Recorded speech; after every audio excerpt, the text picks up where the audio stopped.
25 years ago, I joined the Australian Labor Party. Every day since then, I've done what I thought is in the best interests of the Labor Party. Always. Yesterday was a difficult day for the Labor Party.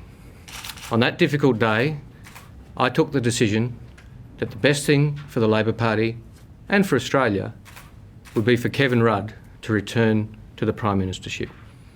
As you know, I've held that view for some time. That's the way I voted last February. Having expressed that view, having worked towards it, last night, after discussing the matter with my wife and close friends, I decided to resign from the Gillard Cabinet. I informed the Prime Minister of this earlier this morning. I want to stress that other ministers will reach their own conclusion.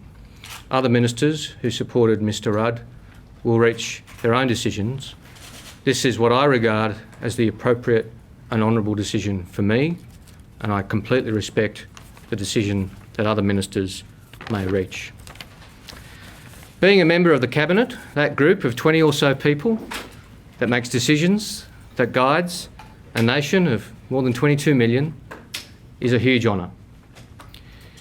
A huge honour that hardly anybody, as a proportion of the population, gets to achieve. Even a small proportion of MPs and aspiring MPs get to sit in a Cabinet room of Australia. I thank Kevin Rudd for appointing me to the Cabinet, and I thank Julia Gillard for maintaining me in the Cabinet. If you'll indulge me for a few minutes, I just want to talk about some of the things in my time as a Cabinet Minister. I'll always be proud of the fact that while I was Minister for Superannuation, I convinced the government to increase the superannuation guarantee from 9% to 12%, implemented and is the law. This will make a difference of hundreds of thousands of dollars in retirement income for ordinary, hard-working Australians. It'll boost our economy massively. It builds on the Keating Labor tradition, and it's my proudest achievement. If I achieve nothing else in politics, I will have done that. Of course, for 2.5 years, I was Minister for Immigration, what many people would regard as the toughest cabinet job. Not having done all of them, I'm not going to reach that conclusion, but other people have made that observation. I've discussed with many of you the highs and lows. We've had some of those lows in this room, but it's an enormous honour. Controversial job. Not many people wake up spontaneously in the morning and say, geez, the Immigration Minister is doing a good job today. It's not a job which gets you much kudos, but it's an enormous honour to have been tasked with that role in that controversial area. I want to thank my colleagues for their support in that time. I want to say something about the Labor Party. The Labor Party, a strong Labor Party, is vital to the future of Australia. Labor's the only party that believes in growth and opportunity. The Greens understand opportunity, but they don't understand growth. The Liberals understand growth, but they don't understand opportunity. We believe in both. We're the party that knows that economic growth lifts people out of poverty.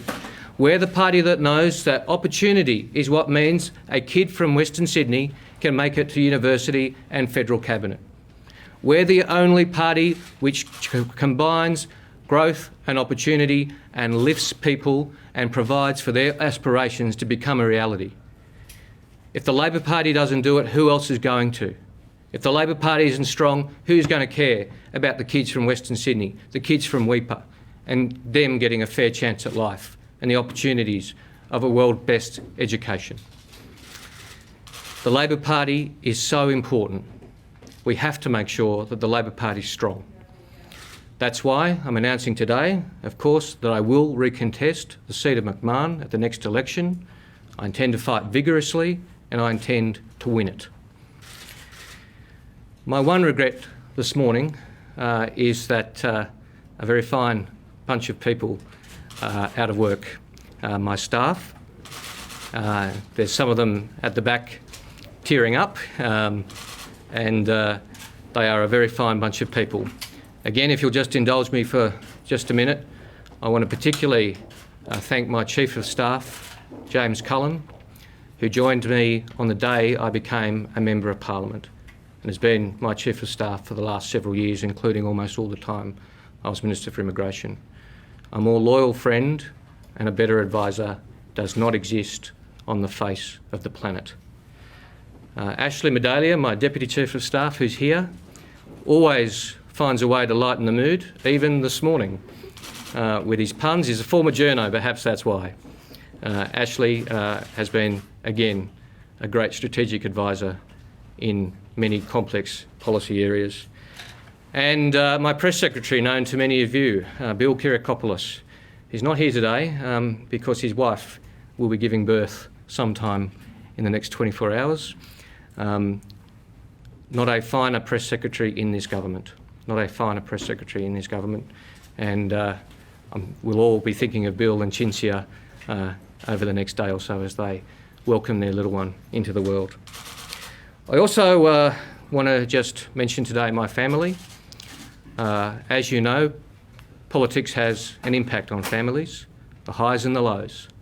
My wife, Rebecca, who puts up with so much, is always there to ground me, gives me a score for my press conferences, so we'll see how we go today. She's a pretty hard marker, and is always there to advise and to support.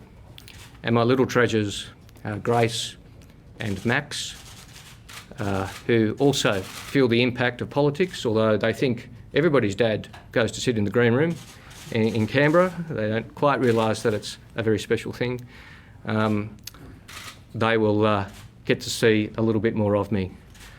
I always say of politics that even though it takes you away from your children and you get to spend less time with them, hopefully they can be proud of what you do. And I certainly hope that's the case today. I have been greatly honoured to serve in the Cabinet, been greatly honoured to stand and parry with you in this room on many occasions, and perhaps in some future Labor government we can do it again.